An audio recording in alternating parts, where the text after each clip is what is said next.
A bunch of kids, probably with an IQ that's off the charts, decide to play scientists and explore a super-secret forbidden cave. Just your typical Friday night activity, right? 10 minutes into their genius research, they stumble upon something that sends one of the girls sprinting out of there like she's auditioning for the Olympics. And guess what? When she finally sees the light of day, the Earth has undergone a major makeover. Massive rocks everywhere, sandstorms causing chaos like it's a fashion statement. And, oh, did I mention there's a spaceship hanging around for good measure? Because, that's totally normal. Apparently, over a millennium casually passed by while they were having their cave adventure. Time flies when you're stuck in a dark hole, doesn't it? Now, brace yourself for the flashback. Professor Hopper, the daring archaeologist, and his loyal sidekick, Boss the dog, are on a mission. Their goal? To find a group of hippies from the 70s who mysteriously vanished. Because clearly, that's the most pressing issue in the world. They stumble upon a van from the disco era, and surprise, it belongs to the missing hippies. What are the odds? But hold on. Boss starts barking like he's auditioning for a canine opera, desperately wanting to go home.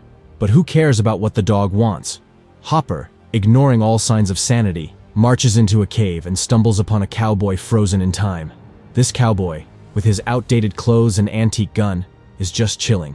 Shockingly, Hopper decides to leave this peculiar discovery behind and heads back home. Cut to Hopper's students, Taylor and Jackie, who are beyond excited about their upcoming exploration trip. But, oh no, Professor Ditch My Plans is back in town. He breaks the news that he's going solo on this grand adventure. Because why not change plans on a whim, right? Shortly after, he packs his bags and heads back to the cave. Surprise, surprise. There's a magical layer in the cave that separates the inside from the outside world. Because caves have VIP sections, obviously. Hopper, being the fearless explorer he is, waltzes through this mystical layer. And what do you know?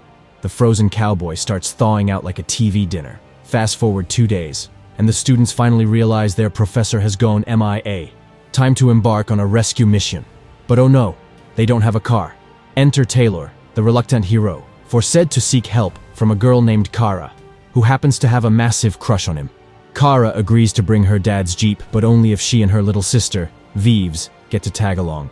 And because life wasn't complicated enough, they're also stuck with Furby, because, school projects wait for no one. Finally, the gang arrives at the scene of the action, finding the abandoned hippie van from earlier. Drumroll, please. Turns out, the missing hippies are none other than Professor Hopper's long-lost parents. They went on a quest for the Fountain of Youth in the cave and, shocker, never returned. Oh, and there's a worn-out rope that leads them to a mysterious part of the cave. Jackie, the brave soul, follows the rope through a narrow tunnel, only to discover it's been cut off. And of course, the cave goes super deep, possibly where the professor is lost. What a roller coaster of a cave expedition. Taylor, the great detective, proclaims with absolute certainty that the rope is too ancient to belong to the esteemed Professor Hopper. But does that stop our brave professor from plunging into the depths of the mysterious cave? Of course not. The girls, ever so wise, decide to tag along, while Furby, terrified of the dark, is assigned the crucial task of being the fearless guardian. A real hero. That Furby. As they descend into the abyss, Kara stumbles upon the mystical barrier, the one that makes the temperature play hide and seek. But hey, who needs to worry about weird climate changes when you're on a mission, right? They press on until they finally reach the bottom of the cave. Cue suspenseful music. Now let's rewind to 2 days before, when Professor Hopper, our fearless explorer, decides to stroll through the magical barrier. Suddenly, screams and terrifying howls pierce the air. Startled, Hopper dashes back, only to find that daylight has turned into nighttime in the blink of an eye. Oh, the wonders of caves, turning deserts into lush forests while you're not looking. Hopper, being the responsible professor that he is, spots Kara's rundown Jeep and Taylor's abandoned backpack, prompting him to re-enter the cave in search of his lost companions. Fast forward to the present. The group bravely explores the cave until they hear the same spine-chilling howl that sent Hopper running. Terrified, they decide that their mission is not so essential after all, and it's time to retreat. But, oh joy, Jackie's climbing escapade takes an unexpected turn.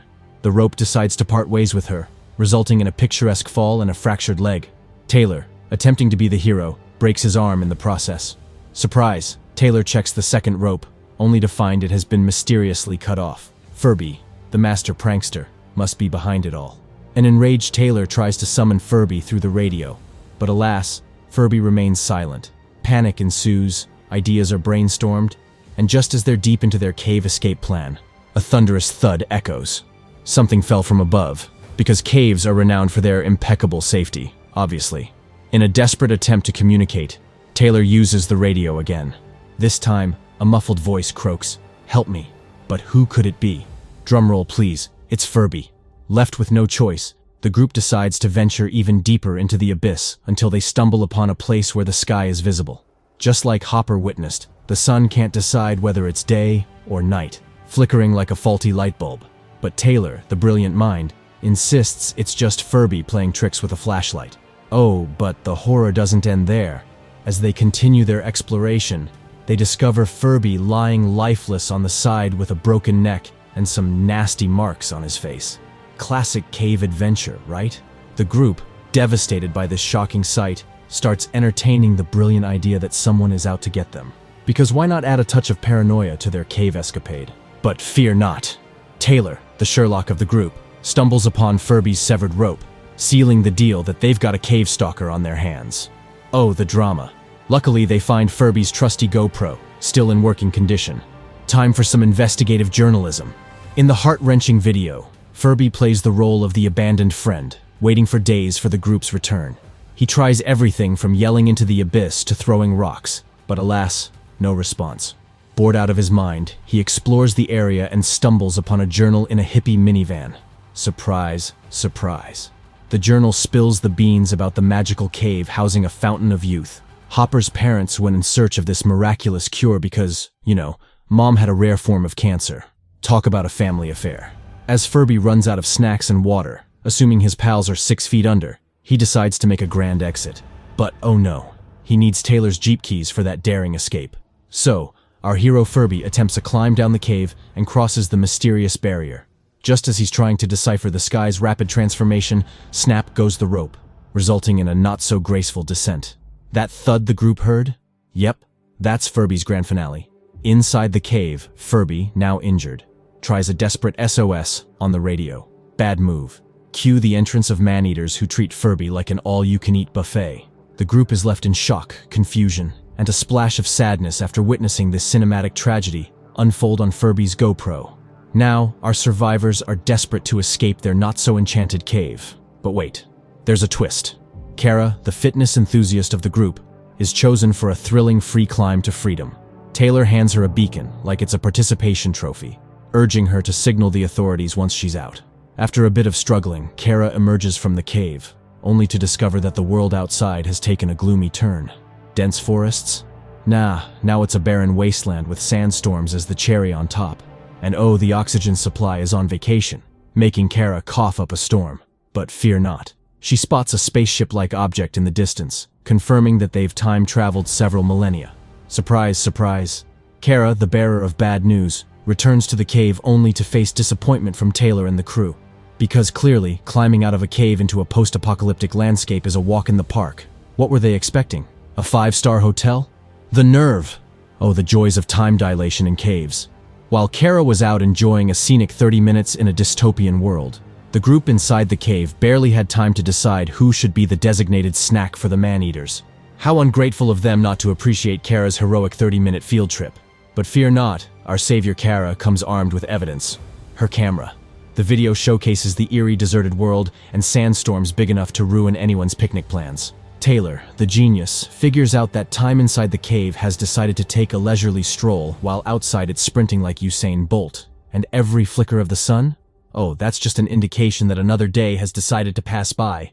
Thank you, Captain Obvious. In a shocking turn of events, Vives decides to put on her detective hat and rewatch Furby's footage. Lo and behold, in one frame, the sky has a wardrobe change. Dark for winter, light for summer. Brace yourselves. Every second inside the cave is a whole year outside. Mind blown. Now, with this revelation, the group is even more desperate to escape their temporal prison. But wait, cue the Deus Ex Machina, a futuristic ladder thrown into the cave out of nowhere. And what follows? An alien-like figure descending the ladder, ready to spice up their cave drama. But oh no, here comes the plot twist. A man-eater attacks the alien.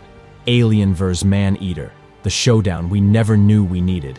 The alien easily subdues the man-eater, ties him up with a high-tech device, and decides it's time to chase after our terrified group. Run for your lives. In a mysterious place, our gang stumbles upon a buffet for man-eaters. And guess who's on the menu? It's the cowboy from the start of the movie. Unfortunately, the man-eaters spot the group and decide it's time for a game of chase. In a heroic act of sacrifice, Taylor faces the man-eaters alone.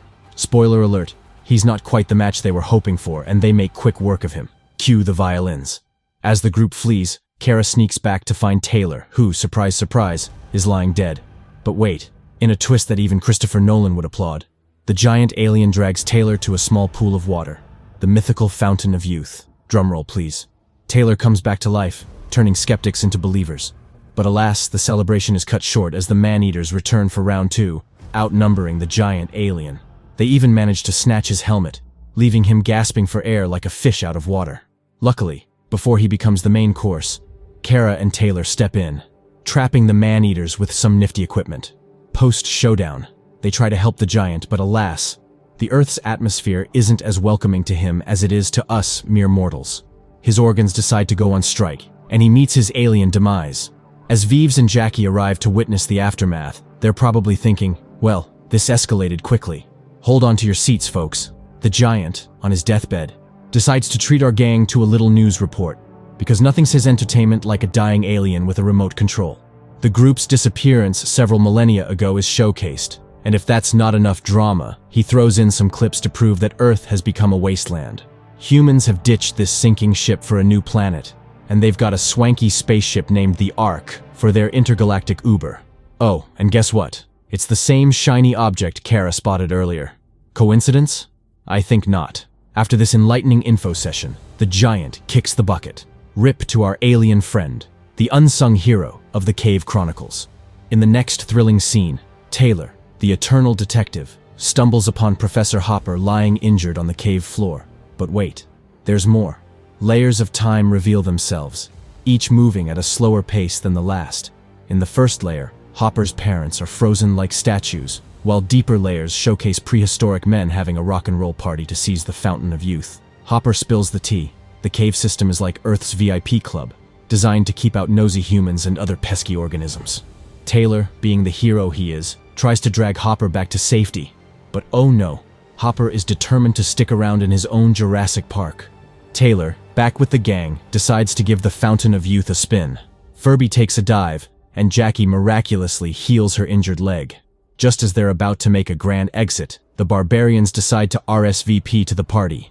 Panic mode activated. With no escape plan in sight, they opt for the aliens' high-tech ladder. Kara, being the brave soul, volunteers to go first. Surprise twist. The entrance is now an infinity pool. But hold on, a creature yanks her up, and the gang is left horrified. Oh, the suspense. Now Taylor and the crew are stuck between a rock and a hard place. Up means dealing with creatures ready to munch on them, and down means a buffet for barbarians. But fear not, a few seconds later, a fully transformed Kara returns, armed with a high-tech rope. She pulls everyone up, including Furby, Professor Hopper, and his frozen parents. Plot twist. The creatures that snatched Kara are evolved humans, living in a whole different time zone. And guess what? While Kara felt like she was away for a coffee break, she actually lived through several Earth revolutions. In the grand finale, the gang is whisked away to the Ark, the spaceship on a cosmic house hunt. But of course, it's piloted by evolved creatures who speak a language that sounds like a remix of every language ever. The movie wraps up with the spaceship blasting into space, bidding farewell to the blue planet.